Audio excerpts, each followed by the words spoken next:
છે, હું છું આપની સાથે વિકાસ મકવાણા। મુદ્દાની વાતમાં આજે આપણે વિશુદ્ધ રાજનીતિ વિશે વાત કરવાના છે, કારણ કે ફરી એકવાર, જી હા, ફરી એકવાર ગુજરાતમાં મુખ્યમંત્રી બદલવાની માંગ ઉઠી છે અને આ માંગ એવા સમયે ઉઠી છે જ્યારે લોકસભા ચૂંટણીના પરિણામ આવ્યા છે। આપણે જોયું છે કે જ્યારથી નરેન્દ્ર મોદી દિલ્હી ગયા છે ત્યારથી એક પણ એવા મુખ્યમંત્રી ગુજરાતમાં નથી કે જેમણે પોતાની આખી ટર્મ 5 વર્ષની ટર્મ પૂર્ણ કરી હોય। તે પછી આનંદીબેન પટેલ હોય કે પછી વિજય રૂપાણી કે પછી ભૂપેન્દ્રભાઈ પટેલ। 2022માં ચોક્કસથી 156 બેઠક ભૂપેન્દ્ર પટેલની સરકાર અંતર્ગત આવી હતી, પરંતુ હવે મુખ્યમંત્રી ભૂપેન્દ્ર પટેલને હટાવવામાં આવે તેવી માંગ થઈ રહી છે। પરંતુ સવાલ એ થાય કે મુખ્યમંત્રી ભૂપેન્દ્ર પટેલને હટાવવામાં આવે તો તેમના સ્થાને કોનું નામ હોવું જોઈએ, અને તેની સામે નામ આવ્યું છે કુંવરજી બાવળિયા। જી હા, રાજકારણમાં મોટી ઉથલપાથલ સર્જતા સમાચાર છેલ્લા 3-4 દિવસથી આવી રહ્યા છે, કારણ કે કુંવરજી બાવળિયા 3 જુલાઈએ દિલ્હી પહોંચ્યા હતા। પ્રધાનમંત્રી નરેન્દ્ર મોદી સાથે તેમણે મુલાકાત કરી હતી અને પછી હવે એવી માંગ થઈ છે કે કુંવરજી બાવળિયાને મુખ્યમંત્રી બનાવવામાં આવે। જી હા, પહેલા તો ડેપ્યુટી સીએમ બનાવવાની માંગ વિનોદભાઈએ કરી હતી અને આજે હવે વધુ એક એવા નેતા છે કે જેમણે કહ્યું છે કે કુંવરજી બાવળિયા તેમને મુખ્યમંત્રી બનાવવામાં આવે। સવાલ એ થાય કે કેમ આવી અત્યારે સ્થિતિ સર્જાઈ છે। ગુજરાત ફર્સ્ટનું આ બઝર વાગી ચૂક્યું છે અને રાજકારણમાં મોટી ઉથલપાથલ સર્જતા આ સમાચાર છે, કારણ કે કુંવરજી બાવળિયાને મુખ્યમંત્રી બનાવવાની માંગ ઉઠી છે। કોળી સમાજના આગેવાન ભૂપત ડાભીએ પીએમ મોદીને પત્ર લખ્યો છે, કોળી સમાજમાં સર્વે કરી પત્ર લખ્યો છે। કુંવરજીભાઈના કહેવાથી જ કોળી સમાજે ભાજપને મત આપ્યા હતા અને જો કુંવરજીભાઈ મુખ્યમંત્રી બનશે તો ભાજપ વધુ મજબૂત બનશે તેવું કાળુ ડાભીનું માનવું છે। ભાજપને વધુ મજબૂત બનાવવા મેં પત્ર લખ્યો છે તેવું તેમણે કહ્યું છે। ગુજરાતમાં 265 ગામમાં કોળી સમાજના સરપંચ છે તેવું ભૂપત ડાભીએ કહ્યું। જિલ્લા તાલુકા પંચાયતમાં પણ કોળી સમાજમાં ચૂંટાયેલા સભ્યો છે। તેવામાં ભૂપત ડાભી હવે પત્ર લખીને માંગ કરી છે કે કુંવરજી બાવળિયાને મુખ્યમંત્રી બનાવવામાં આવે।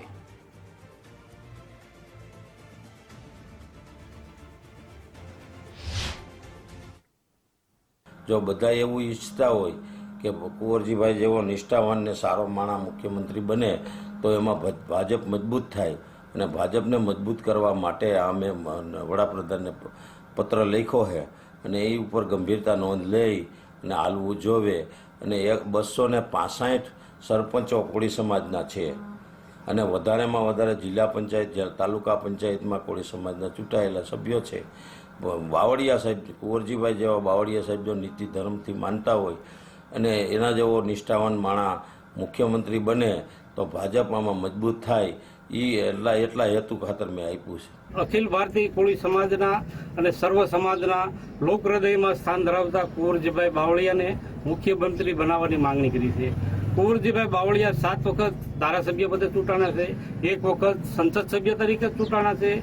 ગુજરાતમાં કોળી સમાજની 32% વસ્તી ધરાવતા સમુદાય તેમજ સર્વ સમાજની લાગણી ને માંગણીને ધ્યાનમાં લઈ સૌરાષ્ટ્રની સુખી અને ધન્ય ધરાને નંદનવન બનાવવા કુંવરજીભાઈ બાવળિયાને મુખ્યમંત્રી પદે તક આપવી જોઈએ।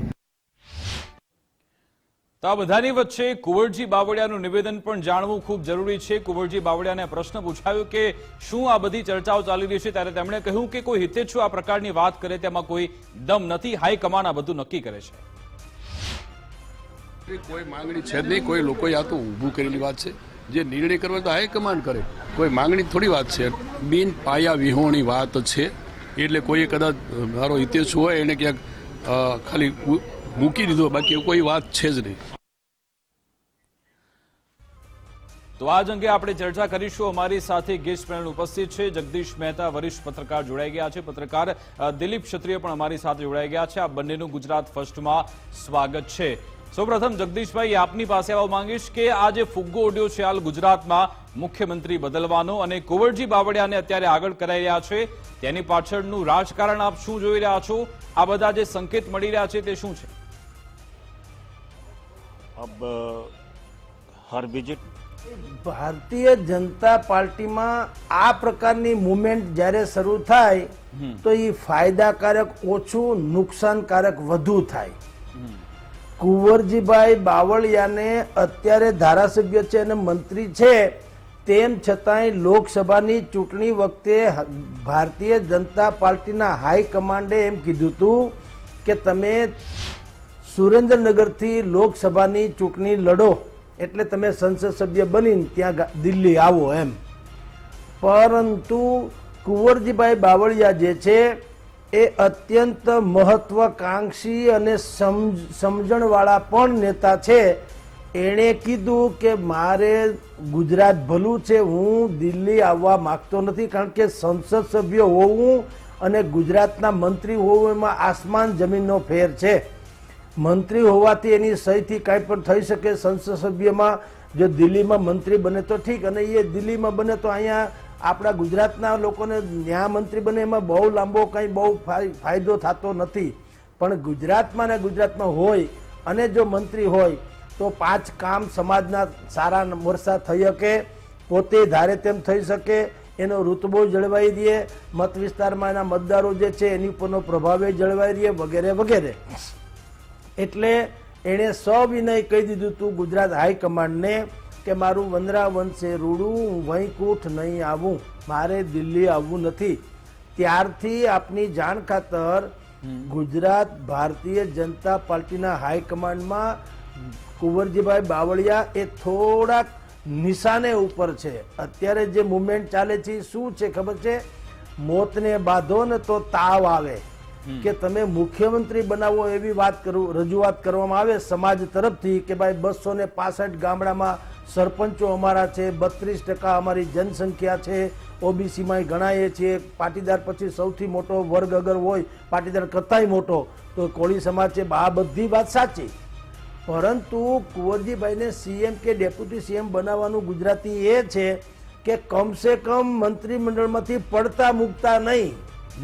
કારણ એવું છે કે હવે જે રીસફલિંગ થવાનું છે, હવે ગુજરાતની સરકારનું અને સંગઠનનું બેયનું જે રીસફલિંગ થવાનું છે, ફેરફાર થવાના છે, એમાં એક વાત એવી છે કે ભારતીય જનતા પાર્ટી હવે એવું ઈચ્છે છે કે પરસોત્તમભાઈ સોલંકી જે નાદુરસ્ત છે એટલે એને પણ પ્રધાનમંડળમાંથી દૂર કરીને એની જગ્યાએ હીરાભાઈ સોલંકી, એના સગા ભાઈ જે છે એને સામેલ કરવામાં આવે. અચ્છા દિલીપભાઈ, આપને શું લાગી રહ્યું છે? કારણ કે કુંવરજી બાવળિયા વર્ષોથી કોંગ્રેસમાં રહ્યા છે અને પછી આપણે જોયું હતું કે જ્યારે તત્કાલીન મુખ્યમંત્રી તરીકે નરેન્દ્ર મોદી જ્યારે જસદણમાં પ્રચાર કરવા જતા ત્યારે કહેતા હતા કે આ બાવળ અહીંયાથી તમે હટાવો, અને હવે તો ભલે ભાજપમાં આવી ગયા છે, પરંતુ લાગી રહ્યું છે કે આ નામ આગળ આવે તેમાં કોઈ દમ છે ખરો, અથવા તો પછી આ રાજનીતિ કોઈ ઉઠાપટક થઈ રહી છે?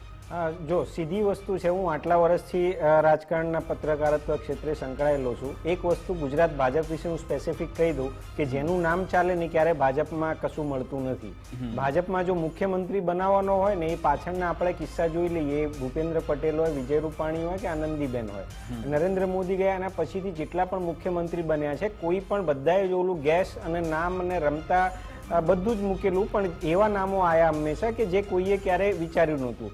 હવે તમે વિચારો કે કુંવરજી બાવળિયાને મુખ્યમંત્રી બનાવવાની માંગનો જો કોઈ પત્ર લખે ને ભાજપે સ્વીકારી લે ને મુખ્યમંત્રી બનાવે, હવે હું આનાથી મોટી હવે ઓલી એક એવું કહી શકાય કે મને તો આ એક ઓલું લાગે છે કે કોકને તમારે ભાજપમાં ખતમ કરવો એટલે એનું નામ ચલાવવાનું શરૂ કરો.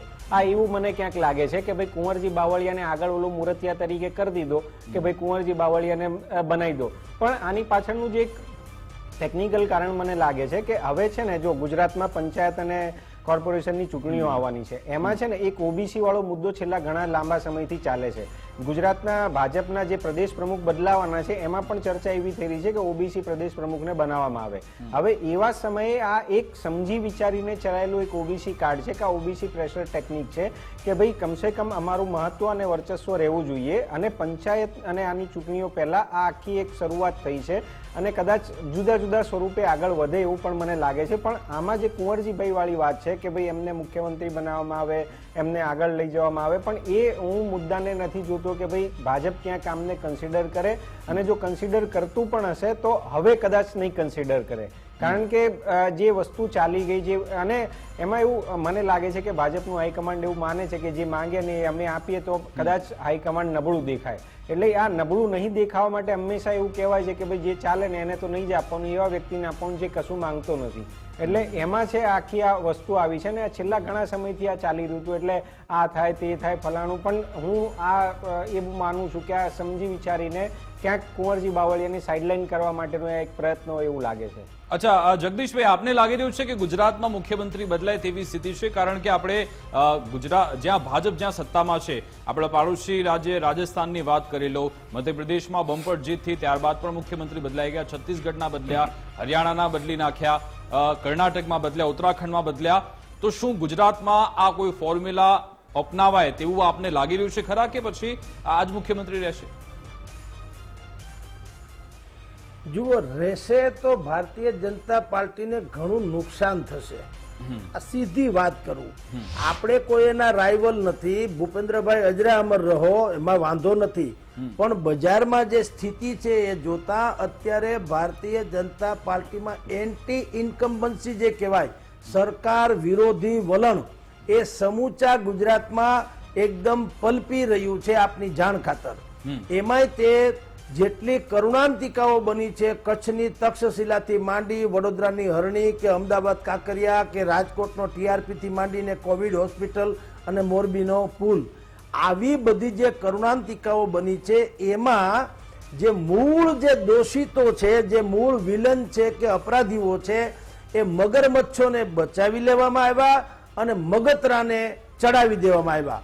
આ વાત આખા ગુજરાતમાં ચર્ચાને ચકડોળે છે. અને ભૂપેન્દ્રભાઈ વિશે બધા જ લોકો એક વાત તો જરૂર કરે છે કે ભાઈ એ સાલસ સ્વભાવના છે, મૃદુ છે, મક્કમ તો દેખાતા ભાજપ વાળા કહે છે, પણ મૃદુ છે અને સાલસ સ્વભાવના છે તો છે, એમાં કઈ વાંધો નથી. પરંતુ શાસક હંમેશા કઠોર હોવો જોઈએ, મૃદુ ને મક્કમ હોવો જોઈએ. મૃદુનો કોઈ મતલબ નથી હોતો.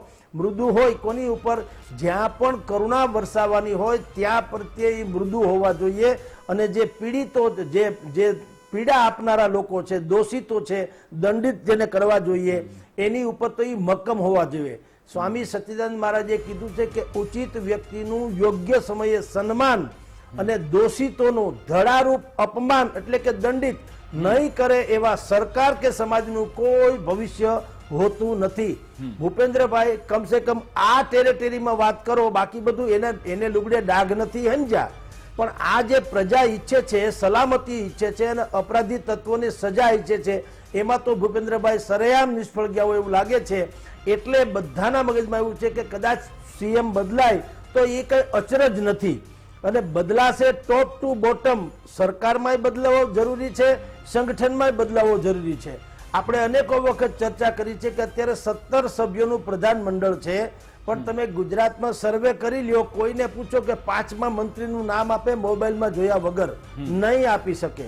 એ જ પ્રોબ્લેમ છે કે કોઈ કાર્યશૈલી નથી, અધિકારીઓનું રાજ છે, મંત્રીઓમાં 2-5 જણા. અચાનક આ રીતે કુંવરજી બાવળિયાનું નામ આગળ ધરવામાં આવ્યું, તો શું આમાં કોળી સમાજને સેન્ટરમાં રાખી તેને પાવરમાં રાખવામાં આવે તે માટે આ ડિમાન્ડ કરવામાં આવી રહી છે કે તમે ભલે મુખ્યમંત્રી ના બનાવો પરંતુ કોળી સમાજને મહત્વ આપો, તે એક સંદેશ આપવાનો પ્રયત્ન થઈ રહ્યો છે?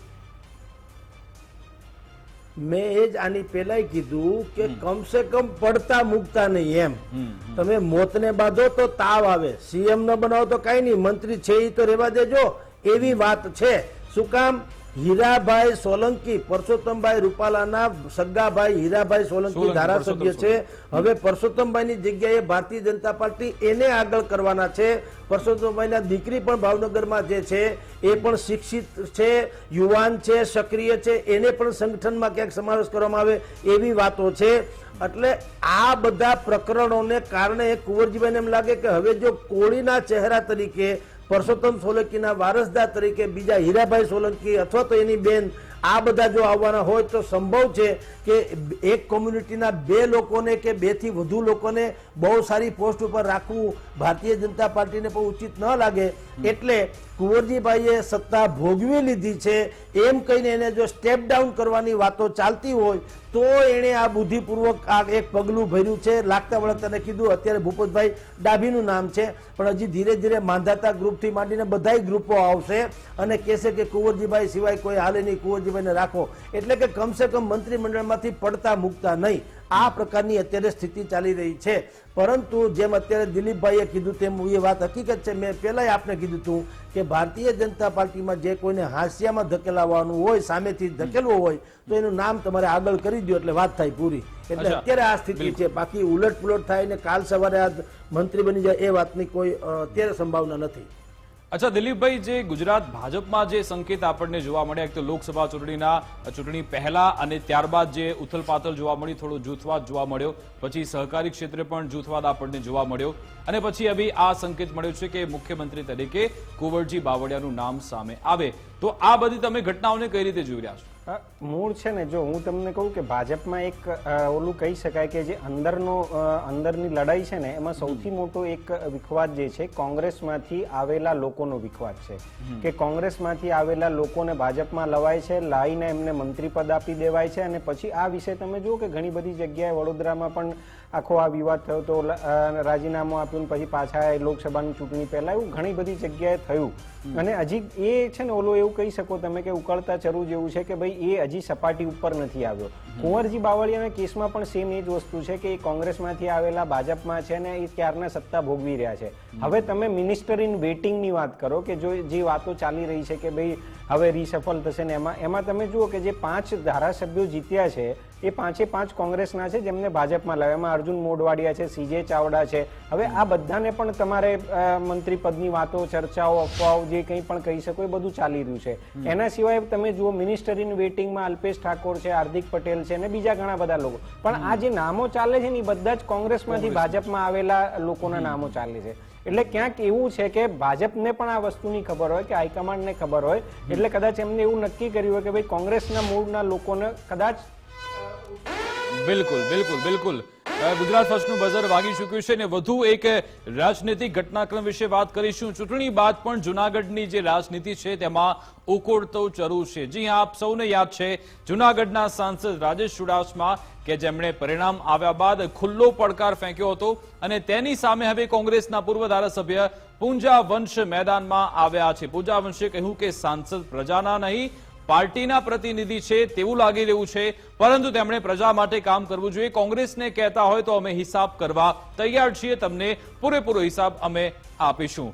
રાજેશ ચુડાસમાએ આખરે શું કહ્યું હતું, તેમણે શું પડકાર ફેંક્યો હતો અને આ પડકાર આડકતરી રીતે પૂંજા વંશે કઈ રીતે ઝીલ્યો તે સાંભળીએ. આ 10 વર્ષમાં તમને જે કોઈ પણ ખાટા ઓટકાર આવ્યા હોય એ એક પણ ખાટો ઓટકાર આવનારા સમયમાં નહીં આવવા દો. ભગવાન માધવરાયની સાક્ષીએ કહું અને એ પણ કહું છું કે ભારતીય જનતા પાર્ટી હિસાબ કરે કે ના કરે, પણ હું આ 5 વર્ષમાં મને જે નડ્યા છે એમને મૂકવાનો નથી. એ પણ આ જાહેર મંત્રી પરથી કહું છું કે દુર્ભાગ્ય છે કે ચૂંટાયેલા મતોથી પદાધિકારી બન્યા પછી જાહેર મંચથી આ પ્રકારનો એક જનપ્રતિનિધિ બોલે કે મને જેટલા નડ્યા છે એને હું છોડીશ નહીં, હું એનો હિસાબ કરીશ. આ તકે મારે આ તાલુકામાં એટલું જ કહેવાનું છે, ગીર સોમનાથ જિલ્લામાં પણ એટલું જ કહેવાનું છે કે ભાજપના તમામ આગેવાનોને કહેવા માંગીએ છીએ કે તમે ચૂંટણીની અંદર કોંગ્રેસને જો વળીને જો તમે કહેતા હોય કે કોંગ્રેસ વાળા કે કોંગ્રેસની વિચારધારા વાળા અમને જ્યાં જ્યાં નડ્યા છે એમને જોઈ લેશું અને હિસાબ કરીશું, તો હું અહીંથી ચેલેન્જ કરું છું ભાજપના આગેવાનોને કે ગીર સોમનાથ જિલ્લામાં જે સ્થળ સમય જ્યાં હિસાબ કરવો હોય ત્યાં નક્કી કરીને કહો, ત્યાં પાંચ સાથે બેસીને હિસાબ કરવા માટે તૈયાર છું. કોણ ક્યાં છે એની ખબર પડે,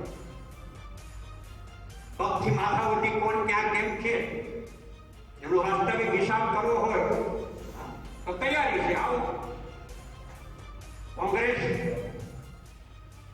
ને ધ્યાનમાં રાખી જો વાત કરી હોય તો રાજેશ ચુડાસમાની આ ધમકી અને પૂંજા વંશનો આ પડકાર દિલીપભાઈ, આપને કઈ રીતે જોઈ રહ્યા છો? કારણ કે જ્યારથી જૂનાગઢમાં ઉમેદવાર જાહેર થવાના હતા ત્યારથી જ ભાજપમાં ઉકળતો ચરુ હતો. આ બાજુ કોંગ્રેસે પોતાનો ઉમેદવાર નક્કી કરી શકી નહોતી અને અંતે પછી જે ઉમેદવાર સામે આવ્યા પરિણામ ચોક્કસથી ભાજપ તરફી આવ્યું છે, પરંતુ જે ઉકળતો ચરુ છે યથાવત છે. આ જે આખો મુદ્દો છે કોંગ્રેસે તેને લિફ્ટ કરવાનો પ્રયત્ન કર્યો, તમે કઈ રીતે જુઓ છો? કોંગ્રેસે આમાં ઓલું કહેવાય ને કે બળતામાં ઘી ઉમેરવાનો પ્રયત્ન કર્યો છે, પણ આ પહેલા પણ આપણે જોયું હતું કે એક ભાજપના સ્થાનિકે વિડીયો વાયરલ કર્યો હતો. આ જ નિવેદનને લઈને એમણે કીધું હતું કે ભાઈ આ મને આડકતરી રીતે ટાર્ગેટ કરવાનો પ્રયાસ છે, કે મને આ ફસાવાનો પ્રયાસ છે, મને ધમકી લાગે છે, મારે પ્રોટેક્શન વગેરે વગેરે એવું ઘણું બધું કીધું હતું. હવે આખા મુદ્દાને તમે જુઓ કે જ્યારથી જૂનાગઢ એટલે લોકસભાની ચૂંટણી પહેલાથી એમના રાજેશ ચુડાસમાનું નામ નક્કી નહોતું થયું. એ પહેલા પણ એવી ચર્ચા હતી કે ભાઈ કદાચ એમને ટિકિટ મળે ન મળે, એમને એક કેસમાં સંડોવણીને કારણે કદાચ એમને ડ્રોપ કરવામાં આવે. પછી એવી વાત થઈ કે ભાઈ એમનું સમાધાન થઈ ગયું. પછી જે ઓલો વિડીયો વાયરલ થયો ભાઈનો, એમને એવું કીધું કે સમાધાન નહોતું થયું, એમણે વાત ઊભી કરી. એટલે આખું ક્યાંક જે છે એ લડાઈ છે એ રાજેશ ચુડાસમાની આજુબાજુની દેખાઈ રહી છે. એમાં પૂજાભાઈએ જે હમણાં આપણે જોયું વિડીયોમાં, એમણે છે ને એક ઓલું કહેવાય ને કે આપણે આગ હોય ને એમાં ઘી નાખો એટલે થોડીક વધારે ભડકે, એટલે એ ક્યાંક શાંત થવાનું નામ લેતી હતી. એમાં એમને કહી દીધું. બાકી ત્યાં કોંગ્રેસનું જે છે સ્થાનિક આખું જે નેતાગીરી છે, જે એમનું સ્ટ્રક્ચર છે, ત્યાં એમને પણ ખબર છે શું સ્થિતિ છે અને બીજા લોકોને પણ ખબર છે. એમાં પૂજાભાઈ જે છે એ ક્યાંક પોતાની જગ્યા શોધી રહ્યા છે એવું મને લાગે છે, અને ક્યાંક એ એવું છે કે ભાઈ પોતે ચર્ચામાં રહેવા માંગે છે, એના માટે આવા નિવેદનો કર્યા હોય. બાકી આ મુદ્દો તમે જુઓ કે આ હું માનું છું ત્યાં સુધી એકાદ મહિના જેવું થઈ ગયું, એ પછી હવે એ સામે આવ્યા છે. એટલે જો એમને બોલવું હતું ને એમને ચેલેન્જ કરવી હતી તો મને લાગે છે એ બોલ્યા હતા એના બીજા દિવસે પણ એ રિએક્શન આપી શક્યા હોત. એટલે એ રિએક્શન નો ટાઈમ જે કહે છે એ રિએક્શનનો ટાઈમ ઘણો મોડો છે. એટલે એમની સામેના રિએક્શનમાં છે ને એ ઘણા બધા પ્રશ્નો દેખાતા લાગે છે. અચ્છા, જગદીશભાઈ, આપનું શું મંતવ્ય છે? કારણ કે શું કોંગ્રેસ અહીંયા જૂનાગઢમાં જે ભાજપની અંદર જે અસંતોષ છે તેને વધારે મોટો કરવાનો પ્રયત્ન કરી રહી છે, કે અથવા તો પછી આ જે મુદ્દો છે તેને એટલે રાજેશ ચુડાસમાને સીધો જ ઘેરવાનો પ્રયત્ન છે? વિકાસભાઈ, આમાં આપણે ગુજરાતીમાં એક કવિ થઈ ગયા અખા કવિના એક છપ્પા બહુ જાહેર હતા, અને એ છપ્પો એક એવો છે કે આંધળો સસરો ને સરંગટ વહુ એમ કથા સાંભળવા ચાલ્યા સૌ, કહ્યું કાંઈ ને સમજ્યું કશું, આંખનું કાજળ ગાલે ઘસ્યું. આખા કેસમાં પુંજાભાઈ વંશને કાંઈ લેવા દેવા નહોતા. પ્રાચીમાં એક સંમેલન હતું, સત્કાર સમારંભમાં, એમાં રાજેશભાઈ ચુડાસમાએ સીધી વાત કરી હતી કે ભાઈ અમને એટલે કે મને જે ચૂંટણીમાં નડ્યા છે એનો પક્ષ જુઓ, શબ્દ વાપર્યો હતો કે પક્ષ એટલે કે ભારતીય જનતા પાર્ટી, પક્ષનું હાઈકમાન્ડ અગર કાંઈ જો પગલા લે કે ન લે, હિસાબ કરે કે ન કરે, હું એને છોડીશ નહીં, હું હિસાબ કરીશ. એટલે કે આ આખી ઘટના છે એ પક્ષની ભીતરની વાત છે. પુંજાભાઈની ઉપર કઈ ભારતીય જનતા પાર્ટી તો કઈ એક્શન લેવાના છે નહીં, કારણ કે પુંજાભાઈ તો કોંગ્રેસમાં છે. સવાલ એ છે કે વાત આખી શું હતી, વેરાવળની જે ડોક્ટર ચગના આપઘાત પ્રકરણમાં ન્યા વેરાવળના જે રઘુવંશી અગ્રણી છે એણે કીધું હતું કે કોઈ પણ ભોગે રાજેશ ચુડાસમાને ટિકિટ મળવી જોઈએ નહીં. એ મુવમેન્ટ બહુ ચાલી હતી. એટલે હવે રાજેશ ચુડાસમાએ એને એવા બધા જે તત્વો હતા એને ઉદ્દેશીને કીધું, અને બીજું એને કીધું હતું, એક એને ધારાસભ્યએ પણ જે અરવિંદભાઈ લાડાણીથી માંડીને માણાવદરના અરવિંદભાઈ છે એણે કીધું હતું, હાઈકમાન્ડને લખ્યું હતું કે રાજેશ ચુડાસમાએ અમને નુકસાન પહોંચાડ્યું છે, એના માણસોને કીધું છે ભારતીય જનતા પાર્ટીના લોકોને મતદાન કરવા ન જવું, આવું તેવું. એટલે ટૂંકમાં વાત તો પક્ષની ભીતરની છે. એમાં ઉનાના પુંજાભાઈ વંશને કાંઈ લેવા દેવા નથી. પણ હવે જિલ્લા તાલુકા પંચાયતોની ચૂંટણી આવી રહી છે, એટલે સમાજ ઉપર પોતાનો રૂતબો જે સાબિત કરવા માટે તેને આવી રીતે બોલી રહ્યા છે, જેથી સમાજ એમ થાય કે આ પણ લડાયક ને મિજાજી છે. બાકી આને રાજેશ ચુડાસમાના નિવેદનને અને પુંજાભાઈ વંશને એને કાંઈ કરતા કાંઈ મેળે નથી, કરવાની જરૂર નથી. બિલકુલ. આભાર જગદીશભાઈ અને દિલીપભાઈ અમારી સાથે જોડાવા બદલ, વાતચીત કરવા બદલ. તો આ બધા જે અલગ અલગ રાજકીય સમીકરણ રચાઈ રહ્યા છે તેના પર નજર છે, પરંતુ સવાલ એ છે કે ગુજરાતમાં કે જે ભાજપનો ગઢ ગણાય છે તેમાં આ રીતના જે બદલાવ આવ્યા છે તેને જોવાના રહેશે. સાથે સાથે આવનારા સમયમાં જે બદલાવ આવશે તેના પર પણ ગુજરાત ફર્સ્ટની નજર રહેશે. અમારી આ વિશેષ રજૂઆતમાં બસ આટલું જ. આપ જોતા રહો ગુજરાત ફર્સ્ટ ન્યૂઝ.